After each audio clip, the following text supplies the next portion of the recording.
Hello, नमस्कार. कसे आहात सर्व? मस्त आहात ना? मस्तच राहा सर्वांना. सर्वप्रथम श्री स्वामी समर्थ. तुम्हाला सर्वांना आजचा दिवस खूप छान आनंदाचा आणि आरोग्यदायी जाओ. तर आजचा जो विषय आहे व्हिडिओचा, तर तो बरेच तुमचे सतत काही ना काही प्रश्न असतात, म्हणजे जे देवपूजेचे किंवा पूजेच्या बाबतीतले व्हिडिओ असतात, तर त्याच्यावरती तुमचे बरेच प्रश्न असतात. तर प्रत्येक प्रश्नांची उत्तरं सविस्तर अशी कमेंटमध्ये देता येत नाही. तर मग म्हटलं चला, ज्या माझ्या नवीन ताई आहेत किंवा नवीन मैत्रिणी आहेत की ज्यांना पण पूजा करावीशी वाटते, पण त्यांना काही गोष्टी आहेत पूजेच्या ज्या माहिती नाहीयेत, तर इथे आपण त्यांना नियम नाही म्हणायचंय. मला असं म्हणायचं की काही छोट्या गोष्टी, कारण सगळ्या जिथे नियम येतात मग तिथे काही ना काही रिस्ट्रिक्शन्स येतात. मग त्यांना मग सगळ्यांना असं वाटायला लागतं की म्हणजे आत्ताची जी जनरेशन आहे त्याच्यामध्ये मी सांगते की मग त्यांना असं वाटायला लागतं की इतके सारे नियम, इतक्या साऱ्या रिस्ट्रिक्शन्स घेऊन कशाला आपण म्हणजे पूजा करायची किंवा काय, किंवा मग ते करताना आपल्या हातून काही चुकीचं झालं तर मग ते त्यापेक्षा न केलेलं बरं, असे काही प्रश्न, असे काही विचार मनात येत असतात. तर त्याच्यामुळे मला असं वाटतं की नियम म्हणून न करता आपण ती गोष्ट किती छान प्रकारे करू शकतो ह्याचा जर विचार केला ना, तर नक्कीच ती गोष्ट चांगली होते आणि त्यात जरी काही चुकलं माकलं तर तरी देवापर्यंत ती पोहोचते, कारण ती तुम्ही मनापासून प्रेमाने आणि भक्तिभावाने केलेली असते. तर त्याच्यामुळे देव तिथे ही गोष्ट बघत नाही की तुम्ही किती क्वालिटीने करताय किंवा तुम्ही किती काय प्रकारे करताय, पण तिथे आपली एक जबाबदारी असते की आपण ती किती चांगल्या प्रकारे करायला पाहिजे. देवाची तर आपल्याकडून कधीच कुठल्याच गोष्टीत कसलीच अपेक्षा नसते, पण म्हणून असं नाहीये की मग आपण काही करूच नये, आपण फक्त मग देवाचं नामस्मरणच करत राहावं, बाकी काहीच गोष्टी करू नये. तर असे जे काही हे गैरसमज म्हणा, न्यूनगंड म्हणा किंवा विचारांची कमी किंवा अशा काही गोष्टी असतात, तर त्याच्यामुळे ह्या सगळ्या गोष्टी येतात आणि मग त्याच्यामुळे देवाची पूजा करणं ही गोष्ट खूप कमी होऊन जाते.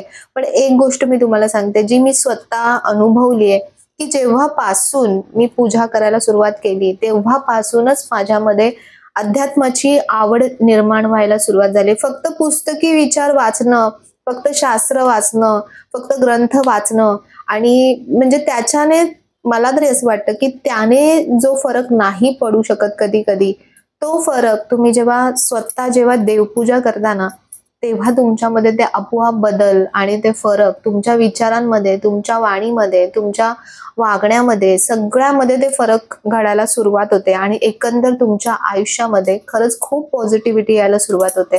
तर म्हणून काय काय छोट्या छोट्या गोष्टी आहेत की ज्या कशा करायच्या देवपूजा करताना, तर ह्या गोष्टी आज मी तुमच्यासोबत शेअर करणार आहे. तर चला, कुठलीही पूजा करण्याच्या अगोदर आपल्या जागेची शुद्धता आपण नेहमी करतो.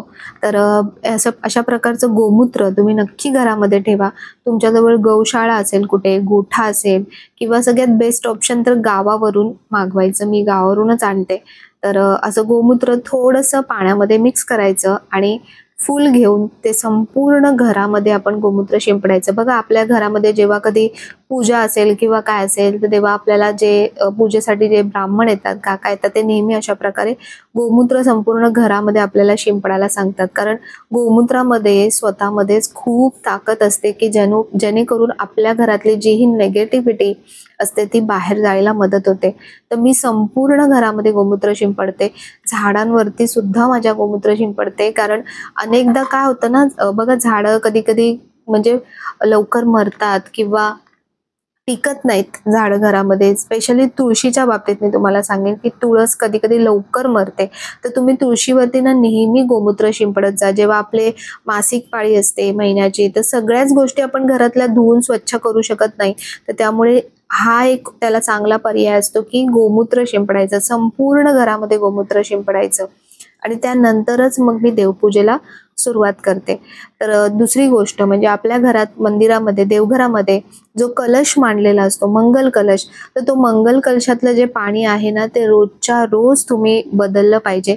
त्यातलं जे कालचं पाणी म्हणजे जे जुनं पाणी असतं ते तुम्ही तुळशीमध्ये घाला किंवा इतर झाडांना जरी घातलं तरी चालतं.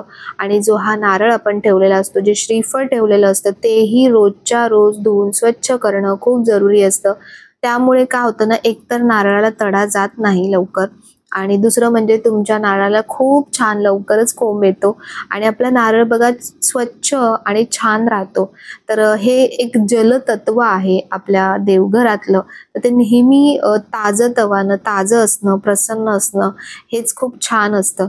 तर म्हणून रोजच्या रोज तुम्ही नारळातलं पाणी बदलत जा. जेव्हा आपण संपूर्ण देवघर स्वच्छ करता तेव्हा जर तुम्ही तांब्या स्वच्छ केला तरी चालेल किंवा रोजच्या रोज जर तुम्हाला वेळ असेल, रोजच्या रोज असा तांब्या स्वच्छ झाला तर तो आणखीन छान त्याचं काम करतो.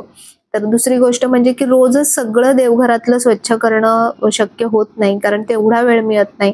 तर काही ज्या गोष्टी असतात नेमक्या तर त्या मी रोज स्वच्छ करते. पण ते म्हणजे त्यातला स्वामींचा हा जो तांब्या भांडं आहे पाण्याचं ते, त्यानंतर जी खडीसाखर स्वामींना ठेवते ते भांडं, त्यानंतर जिथे तुपाचा दिवा लावते तो तुपाचा दिवा, जे आपलं अगरबत्तीचं भांडं खूप खराब होतं तर ते रोजच्या रोज मी स्वच्छ करते. आणि देवपूजेला बसण्याच्या आधीच मला जेही काही सामान लागणार आहे तर ते मी सगळं आधीच घेऊन ठेवते. एकदा देवपूजेला उठल्यानंतर 17 वेळा सारखं उठायचं नाही. आणि सर्वात महत्त्वाची गोष्ट ते म्हणजे की हे आसन. तर कुठलीही देवपूजा करताना, कुठलंही वाचन करताना आपण आसन असणं खूप महत्त्वाचं असतं. कारण आपल्यामध्ये ना हे करताना एक ऊर्जा निर्माण होत असते आणि जर तुम्ही बसायला आसन घेतलं नाही तर ती ऊर्जा तुमच्यामधून धरतीमध्ये सामावली जाते. तर म्हणून ती ऊर्जा तुमच्यामध्ये राहण्यासाठी हे आसन म्हणजे घेतलंच पाहिजे आणि त्यातल्या त्यात प्रत्येकाचं वेगवेगळं आसन असलं पाहिजे. जशी आपण माळ प्रत्येकाची वेगवेगळी ठेवतो तसं आसनही वेगवेगळं ठेवलं पाहिजे. पूजेची सुरुवात ही नेहमी अग्नीच्या प्रज्वलनाने म्हणजेच दीप प्रज्वलनानेच झाली पाहिजे. तुम्ही संपूर्ण देवघर स्वच्छ करा किंवा रोजची देवपूजा करा. सर्वात पहिले जे गोष्ट असते ती म्हणजे की दिवा लावायचा देवाकडचा आणि त्यानंतर सगळ्या गोष्टींना सुरुवात करायची. म्हणजे अग्नीला साक्षी ठेवून आपण प्रत्येक गोष्ट करायची. तुम्ही इथल्या इथेच हा तुम्ही फरक तुम्हाला जाणवतोय का?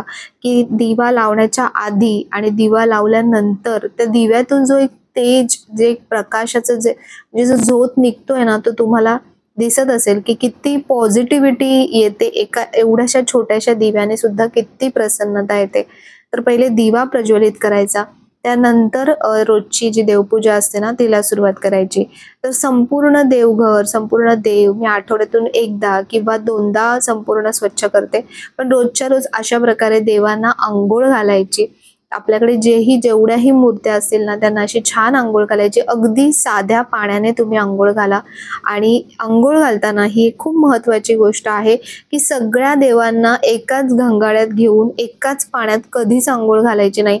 देवांना एकमेकांचं उष्ट पाणी कधीही लागू द्यायचं नाही. प्रत्येक मूर्ती आपल्या डाव्या हातात तुम्ही देवाची एक मूर्ती घ्यायची, उजव्या हातात तुम्ही पाण्याचा कलश किंवा पाण्याचं भांडं घ्यायचं आणि मग ते देवांवरती घालून वेगवेगळी मूर्ती स्वच्छ करायची. नाहीतर एकच घंगाळ घेऊन मोठं त्याच्यामध्ये सगळे देव ठेवतात आणि त्याच्यामध्येच देवांना अंघोळ घालतात. तर तसं कधीही करू नका अंघोळ घालताना. आणि त्यानंतर एकेका देवाला जशी जशी मी अंघोळ घालते तशी एकेका देवांची मी तयारी करते. त्यांना अष्टगंध किंवा हळदी कुंकू, जे पुरुष देव असतील तर त्यांना अष्टगंध लावायचं, ज्या स्त्री देवता असेल त्यांना हळद आणि कुंकू लावायचं. हळद लावताना म्हणजे कुठलंही हळद कुंकू किंवा अष्टगंध लावताना आपल्या हाताच्या म्हणजे आपली जी करंगळी असेल त्याच्या बाजूचं जे बोट असतं ज्याला अनामिका म्हणतात त्यानेच देवांना नेहमी कुंकू, हळद किंवा अष्टगंध लावायचा. आणि आपल्या हाताचा जो मधला बोट असतो त्याने आपल्या स्वतःला आपण कुंकू किंवा टिक्का लावायचा असतो. तर बघा अशा प्रकारे प्रत्येक मूर्ती वेगवेगळी घेऊन अशा प्रकारे स्वच्छ करायची आणि म्हणजे अशा प्रकारे देवांना अंघोळ घालायची, एकत्र अंघोळ घालायची नाही. तर आता संपूर्ण बघा देवघर छान सगळ्यांना अंघोळी घालून, सगळ्यांना छान वस्त्र परिधान करून अशा प्रकारे आपली आजची म्हणजे अशा प्रकारे मी देवपूजा करते. आणि त्यानंतर आज सगळ्यांना हिरव्या रंगाचं वस्त्र मी घातलंय. आणखीन एक बऱ्याच जणांना सतावणारा प्रश्न तो म्हणजे की ताई नैवेद्य कसा दाखवायचा? तर कुठलाही नैवेद्य दाखवताना साध्या पाण्याने पहिले असा एक चौकोन काढून घ्यायचा. त्याच्यामध्ये 2 रेषा ओढायच्या. त्याच्यावरती आपला नैवेद्य ठेवायचा आणि त्यावरती पाणी 5 वेळा असं फिरवायचं आणि तुम्ही श्लोक म्हणा, ओम सहनाववतु म्हणा किंवा वदनी कवळ घेता म्हणा आणि तो नैवेद्य देवाला अशा प्रकारे दाखवायचा आहे. तर जो रोजचा जेवणाचा नैवेद्य असतो तो मी दाखवतेच, पण त्याआधी ही जी खडीसाखरेचा नैवेद्य तुम्ही नैवेद्यामध्ये काही ठेवू शकता. दूध ठेवू शकता, खडीसाखर ठेवू शकता, काहीही गोड तुम्ही लाडू ठेवू शकता, असं काहीही तुम्ही नैवेद्यामध्ये ठेवू शकता किंवा रोजच्या रोज तुमच्या घरामध्ये जेही बनतंय तर ते सुद्धा तुम्ही नैवेद्यासाठी दाखवू शकता. तर बघा आपली आजची पूजा अशी छान झालेली आहे.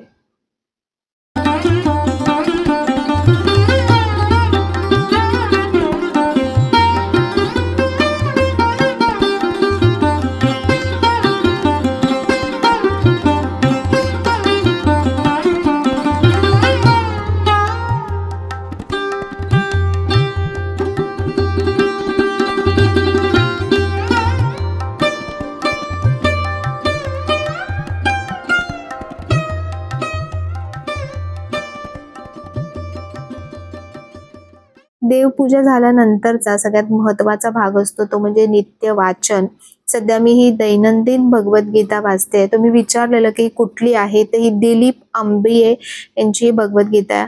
आणि बघा आजचाच मी आजचं म्हणजे जी सुरुवात आहे म्हणजे आजचं जे वाचन चालू आहे तर दुसरा अध्याय चालू आहे माझा आणि त्याच्यामध्ये बघा हा जो सगळ्यात महत्त्वाचा जो श्लोक आहे, कर्मण्येवाधिकारस्ते मा फलेषु कदाचन. तर हा दुसऱ्या अध्यायामध्ये 47वा हा श्लोक आहे आणि त्याची बघा सुंदर अशी माहिती याच्यामध्ये दिली आहे. म्हणजे श्लोक आणि श्लोकांचं अगदी विस्तृत आणि अगदी साध्या सोप्या भाषेमध्ये अर्थ या भगवद्गीतेमध्ये दिलेला आहे. जर तुम्हाला मिळाली कुठेही भगवद्गीता तर नक्की तुम्ही घ्या. खूप छान आहे, वाचायला अगदी सोपी आहे आणि माझं आता वाचन चालू आहे सध्या. आणि कुठलेही ग्रंथ पुस्तकं जी देवाची तुम्ही रोजची वाचताय तर ती अशीच वरती ठेवू नका. अशा प्रकारे काहीतरी त्याला छान गुंडाळून ठेवा, ग्रंथांना गुंडाळून ठेवा किंवा असं कवर, हे एका ताईंनी मला कवर दिलं होतं. त्या ताईंचे खूप आभार आणि नेहमी त्यांची ही वस्तू माझ्या डोळ्यासमोर आणि माझ्या नेहमीच्या वापरामध्ये येते. तर वाचन करताना कधीही थोड्याशा मोठ्या आवाजात म्हणजे खरं तर आपल्या घराला ऐकू जाईल, आपल्या भिंतींपर्यंत आवाज जाईल एवढा आवाज ठेवून तुम्ही जे पण मंत्र स्तोत्र नेहमीचे असतात ते वाचन करत जा. कारण वाचन करण्याने ना आपली मन बुद्धी हे छान शुद्ध होत असतं. नवीन नवीन विचार आपल्या चांगले मनामध्ये येत असतात. मंत्र स्तोत्र जे वाचतो त्याने खूप फरक पडत असतो. तर अशा होत्या या रोजच्या देवपूजेच्या रिलेटेडच्या काही गोष्टी की देवपूजा करताना अशा प्रकारे काय काय गोष्टी करायच्या. आता मला सुद्धा सांगणारं जेव्हा मी सुरुवातीला पूजा म्हणजे करायला सुरुवात केली होती तर तेव्हा मला सुद्धा एवढ्या सगळ्या गोष्टी खरंच माहिती नव्हत्या. मी पण काही गोष्टी ऐकल्या, काही गोष्टी वाचल्या, पण त्याच्यामध्ये मी प्रयत्न केले की मला ह्या गोष्टी शिकायच्या आहेत की खरंच याच्यामध्ये काय असतं. जेव्हा आपण कुंकू लावतो तर ते कुठल्या हाताने, कुठल्या बोटाने आणि कुठल्या प्रकारे लावलं गेलं पाहिजे वगैरे. म्हणजे तुम्हाला जर आवड असेल ना तर तुम्ही त्यामध्ये नक्कीच कसं करायचं, काय करायचं ह्या सगळ्या गोष्टी विचार करू शकता. पण कसं आहे आता सगळ्यांनाच एवढा वेळ नसतो की एका गोष्टीसाठी एवढा सगळा सर्च करू. आणि आता युट्यूबवरती एका गोष्टीवरती खूप सारे व्हिडिओज असतात तर त्याच्यामुळे नक्की कोणाचं काय खरं मानायचं किंवा काय असे बरेचसे प्रश्न डोक्यात असतात. तर म्हणून म्हटलं चला मला ज्या गोष्टी माहिती आहेत त्या मी तुमच्यासोबत शेअर करू. त्यात माझंही जर काही चुकलं असेल तर ते सुद्धा तुम्ही म्हणजे माफ करा. तर मी पण माणूसच आहे, काही गोष्टी चुकू शकतात. तर ज्या मी ऐकल्यात किंवा ज्या मी वाचल्यात तर त्याच्या हिशोबाने मी तुम्हाला या गोष्टी शेअर केल्या. पण एक गोष्ट तुम्हाला नक्की सांगते की तुम्ही खरंच अशा प्रकारे छान पूजा करा. म्हणजे असं म्हणतात ना, म्हणजे आता जेव्हा पूजेचे पण व्हिडिओ जातात अशा पण काही कमेंट्स येतात किंवा असेही लोकांचे विचार असतात की एवढं सगळं करायची काय गरज आहे, फक्त नामस्मरण करा, फक्त नामस्मरण केलं तरी भरपूर आहे. पण मला पर्सनली ही गोष्ट खूप वाटते की ज्याने आपल्याला एवढं सगळं दिलं आहे न मागता, तर त्याच्यासाठी एवढं नाही करू शकत आपण. फक्त नामस्मरण तर कोणीही करेल, पण आपण आपल्याला इतका छान देह दिलाय, इतकी छान वाणी दिली आहे, आणि इतकं छान आयुष्य दिलंय, तर त्यातल्या थोड्याशा गोष्टी जर मी देवासाठी माझ्याकडून, माझ्या मनाने, माझ्यातल्या म्हणजे त्याच्यातल्या प्रेमासाठी आणि माझ्यामध्ये जी भक्ती आज निर्माण होते त्या भक्तीसाठी जर मी एवढा वेळ नाही देऊ शकत देवाला किंवा एवढ्याच गोष्टी, ही काही खूप मोठी गोष्ट नाहीये. गजऱ्यांच्या बाबतीत सुद्धा खूप सारे प्रश्न होते, की मागे तर खूप साऱ्या अशा कमेंट होत्या, की तुम्ही YouTube मधून पैसे कमवताय म्हणून तुम्ही इतके गजरे आणताय, म्हणून तुम्हाला इतकं सगळं जमतंय.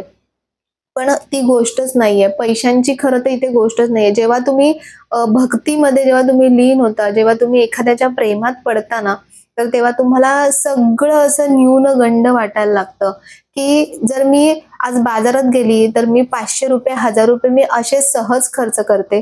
तर मी देवासाठी जर 4 गजरे आणले, त्याच्यासाठी जर मी खर्च केला, तर मग ती गोष्ट मला खरंच ती तेवढी अशी हे वाटत नाही आणि YouTubeचा तर प्रश्नच येत नाही इथे. जरी YouTube नसतं, तरीही मी ही गोष्ट केली असती कारण ती मला आवडते.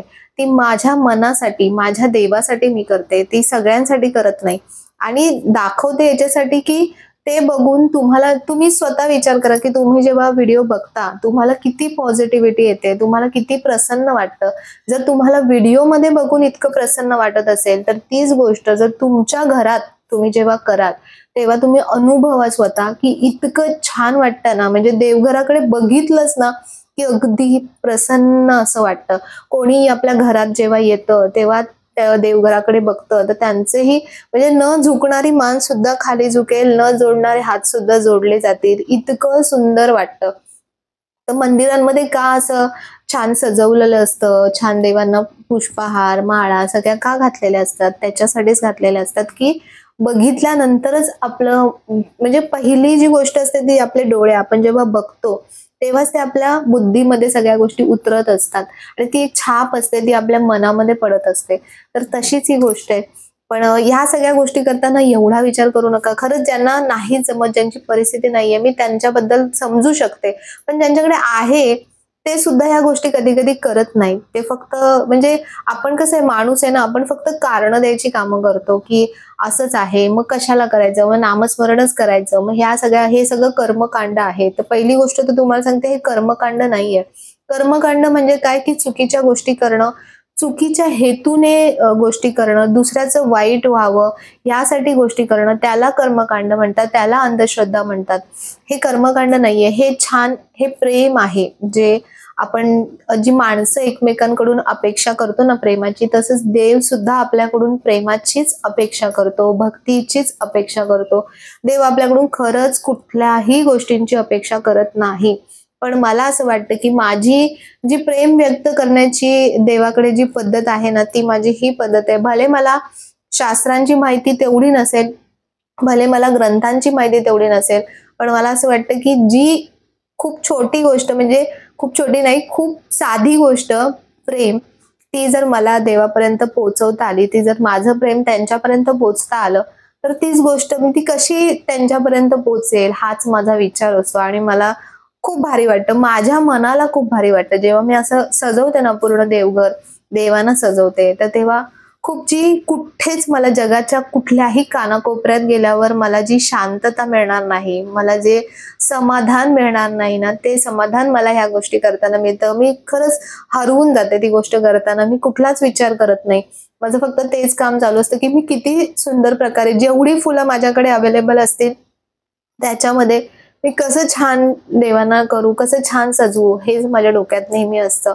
तर तुम्ही सुद्धा तुमच्या घरी पूजा अशाच प्रकारे म्हणजे अशी करा तुम्ही पूजा. अशा काही ह्या ज्या गोष्टी मी तुम्हाला सांगितल्या, तर त्या गोष्टी लक्षात ठेवा. तुम्हाला त्याचा नक्कीच फायदा होईल. ज्या माझ्या नवीन ताई आहेत, नवीन मैत्रिणी आहेत, की ज्यांना माहिती नाहीये. आधीचे असे बरेचसे व्हिडिओ आहेत, की त्यामध्ये सुद्धा मी बऱ्याच छोट्या-छोट्या गोष्टी तुमच्यासोबत शेअर केल्या आहेत, की देवपूजा करताना काय करायचं, कसं करायचं. तर मग म्हटलं चला परत एकदा आणखीन असं छोटासा एक रिकॅप आणि नवीन काही गोष्टी तुमच्यासोबत शेअर करू. तर करत राहा. आजकाल मी खरंच सांगते या धावत्या म्हणजे सगळे जे असे धावतात ना, एक रेसमध्ये नुसते धावतायत आणि त्याच्यामधून जो आनंद तुम्ही घ्यायचा जो प्रयत्न करताय, पण तो आनंद कमी आणि त्याच्यामधून स्ट्रेस, आजार या सगळ्या गोष्टी खूप जास्त मिळतात. तर दिवसातून 24 तासामधून निदान अर्धा तास, निदान 1 तास तरी त्या परमेश्वरासाठी द्या, की ज्याने आपल्याला इतकं चांगलं आयुष्य दिलंय, ज्याने आपल्याला इतक्या सगळ्या गोष्टी दिल्यात, तर त्याच्यासाठी अर्धा तास तरी तुम्ही नक्की द्या. घरातून निघताना देवाच्या नक्की पाया पडा. घरी आल्यानंतर देवाला नक्की, फक्त ती मूर्ती नाहीये किंवा फक्त तो फोटो नाहीये, ते एक चैतन्य आहे. ते तिथे जे बसलंय ना, ते एक चैतन्य आहे, ती एक ऊर्जा आहे आणि ती नेहमी तुमच्या घरात सतत जागी राहण्यासाठी, ऍक्टिव्ह राहण्यासाठी तुम्ही सुद्धा त्यांच्याशी तसा संवाद साधणं, त्यांना तसा मान देणं, ही गोष्ट सुद्धा तेवढीच महत्वाची असते. देवघर तुम्ही जितकं प्रसन्न ठेवाल, जितकं छान ठेवाल, तितकी तुमच्या घरामध्ये प्रत्येक गोष्टीमध्ये भरभराट होत असते. प्रत्येकाच्या मनामध्ये, तुमच्या घरातल्या जेही व्यक्ती असतात त्यांच्या मनामध्ये आपोआप त्याचा परिणाम होत असतो. मुलांवरती त्यांचा चांगला परिणाम होत असतो. तर म्हणून तुम्हाला खूप एक्स्ट्राच्या काही ज्या गोष्टी आपण खूप विचार करत असतो ना, की काय करू, कसं करू, तर ते करण्याची गरज नसते. जेव्हा तुम्ही अशा या गोष्टी करायला सुरुवात करताना आपोआप ते बदल घरामध्ये घडायला लागतात. तर म्हणून अशी छान देवपूजा करा मस्त तुम्ही सर्वांनी.